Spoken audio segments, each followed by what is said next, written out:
Cet après-midi, je vais vous présenter une carabine qui est assez peu commune parce qu'elle est peu diffusée en France, elle a peu été diffusée en France jusqu'à présent.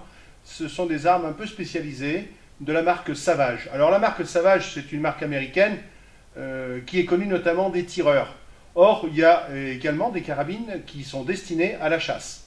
Et aujourd'hui, précisément, c'est une carabine à modèle 116 que j'ai à vous présenter et qui est un petit peu particulière dans la mesure où elle est équipée d'une crosse synthétique avec bedding interne qui absorbe toutes les vibrations puis surtout toutes les contraintes dues au tir. Elle est équipée d'un boîtier et d'un canon en inox et d'un frein de bouche. Alors ce frein de bouche, il peut être ouvert ou il peut être fermé.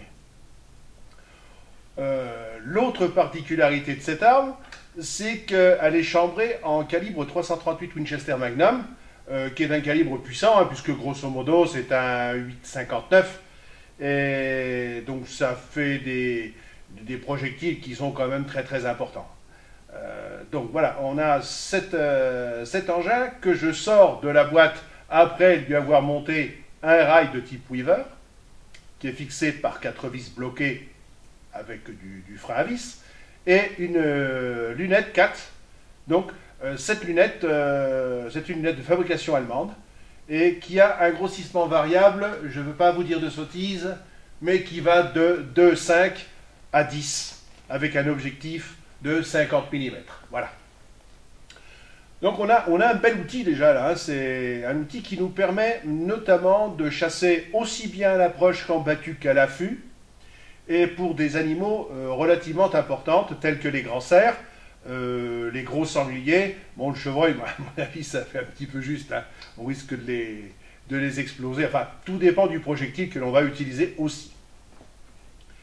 Donc là, ne connaissant pas les réglages, je vais procéder à un réglage à la distance de 50 mètres, et dès que j'aurai réalisé ce réglage, eh bien, on passera au tir direct à 100 mètres, puis à 200 mètres si on arrive à avoir une bonne précision.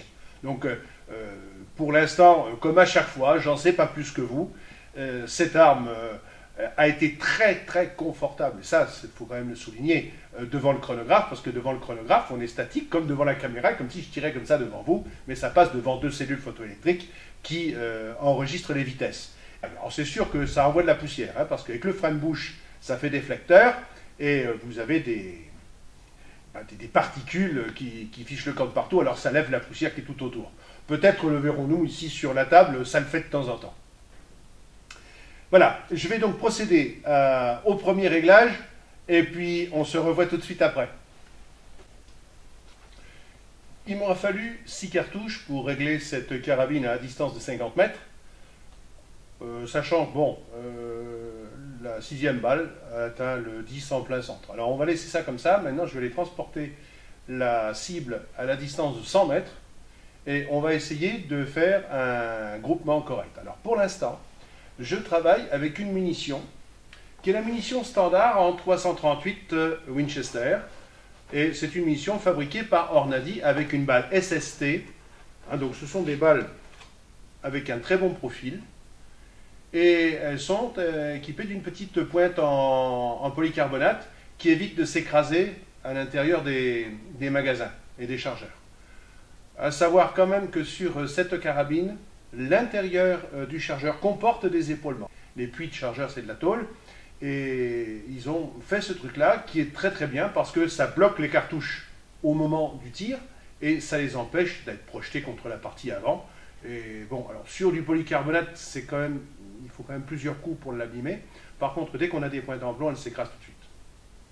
Cette munition a été créée essentiellement pour tirer. Alors les Américains, ils tirent quand même des gros animaux comme le wapiti, comme l'orignal.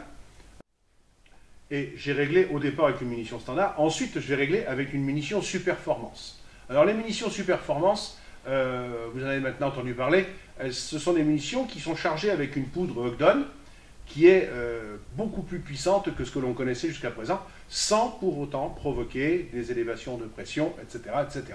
Bon. La précision, il faut savoir que la précision peut être variable d'un canon à un autre. Alors c'est ça qu'on va essayer de regarder, voir si toutes ces balles eh bien, elle passe bien dedans. Alors, j'ai deux SST et puis j'ai une GMX.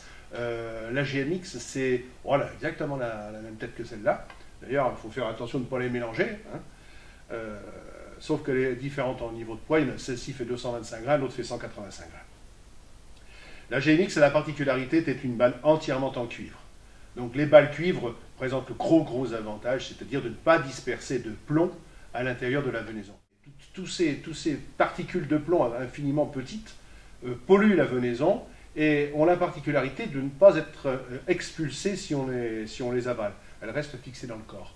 Le plomb à ce niveau-là est très toxique et avec les balles en cuivre, on arrive à des résultats qui sont largement identiques et même supérieurs au niveau de la létalité des animaux. C'est le but recherché. Ensuite de quoi, bon, on a la particularité d'avoir une balle qui va être beaucoup plus légère.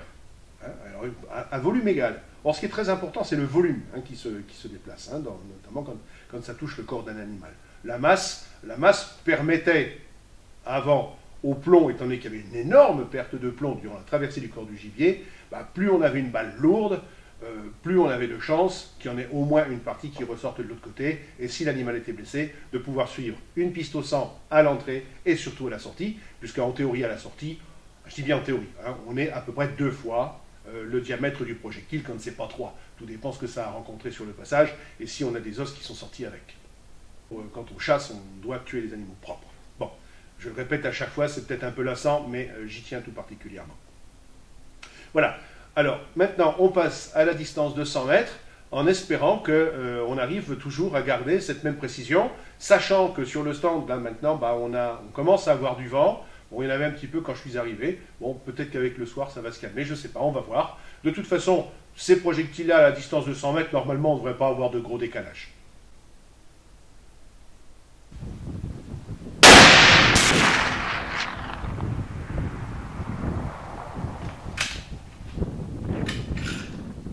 Le projectile est un petit peu décalé vers la droite.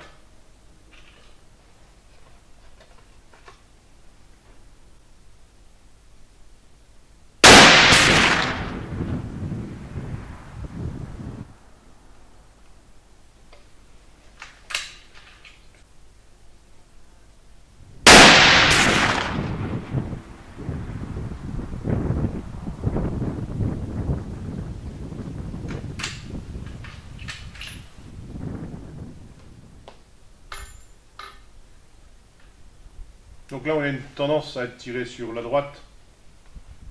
Alors, le groupement, il n'est pas affreux, mais bon, on doit pouvoir faire beaucoup mieux quand même. Alors, je vais modifier de quelques clics. Donc, je me suis décalé donc de 3 crans à gauche et d'un cran en hauteur.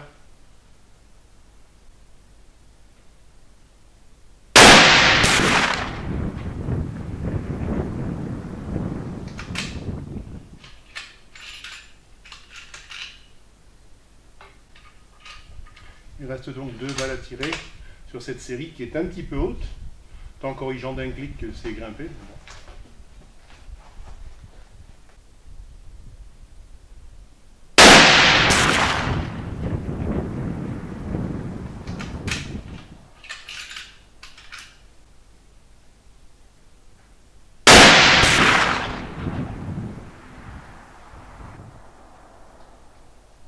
Bien, le réglage que j'ai réalisé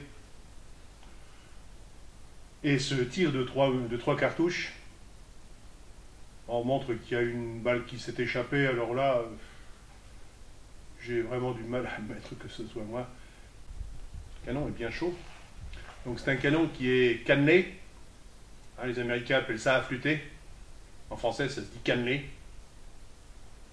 Et il est relativement court parce qu'il fait 54 cm. Bon, il est un petit peu plus long avec le frein de bouche, mais au bout, les balles ne sont pas guidées, hein, bien sûr. Bon, alors ce frein de bouche, on va voir ce que ça peut donner en l'obturant. Voilà, on doit pouvoir faire nettement mieux. Surtout qu'en plus, les lâchers sont très francs, hein, parce qu'on a ce qu'ils appellent l'Accu-Trigger. Alors l'Accu-Trigger, bon, c'est une détente avec un système qui remplace la bossette, en fait. Et ça permet notamment d'éviter ces départs que l'on ne maîtrise pas bien. Donc là, avec la Quick-Trigger, donc on lâche, là je lâche les balles correctement. J'ai reposé une autre C50 et il me reste 6 cartouches dans cette variété-là. On va essayer de voir ce que ça donne, mais cette fois-ci, je vais tirer 3 cartouches avec le frein de bouche ouvert, donc actif. Hein, on le voit, ça ne bouge pas beaucoup, hein, la carabine. Bon, sauf que ça envoie du souffle. Et on le fera ouvert et fermé. Et on va voir si éventuellement on a une grosse différence. Donc on continue avec le frein de bouche ouvert.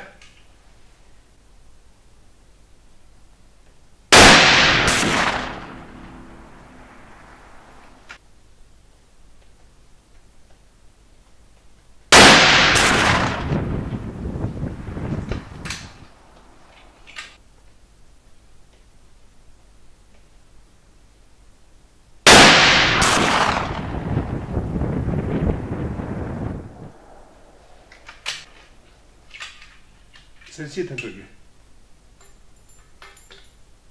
Maintenant, j'obture le frein de bouche.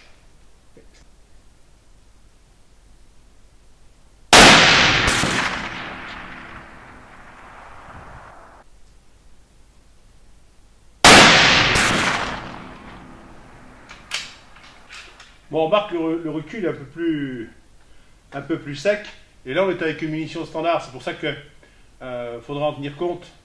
Après, avec les munitions Superformance, on aura tout intérêt à tirer avec le frein de bouche actif, donc ouvert.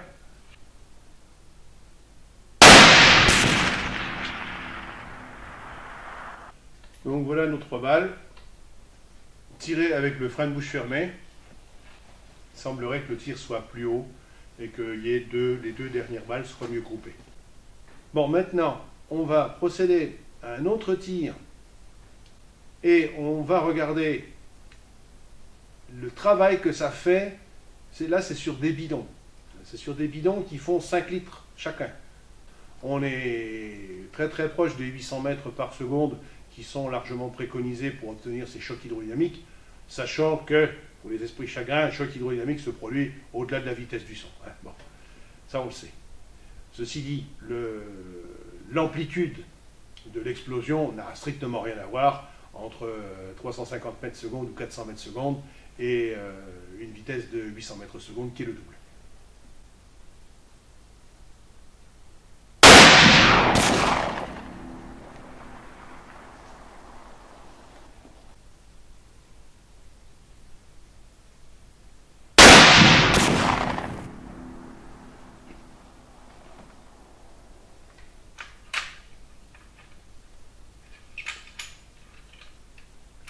Je pense que c'est assez concluant.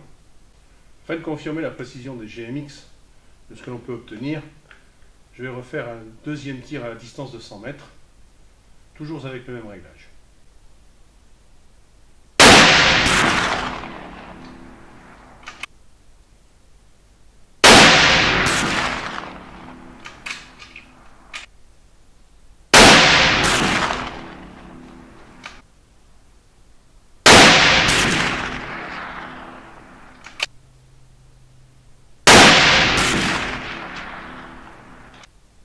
Voilà une carabine qui est très intéressante. Bon, visiblement, on s'aperçoit que la GMX, balle cuivre, donne de très bons résultats.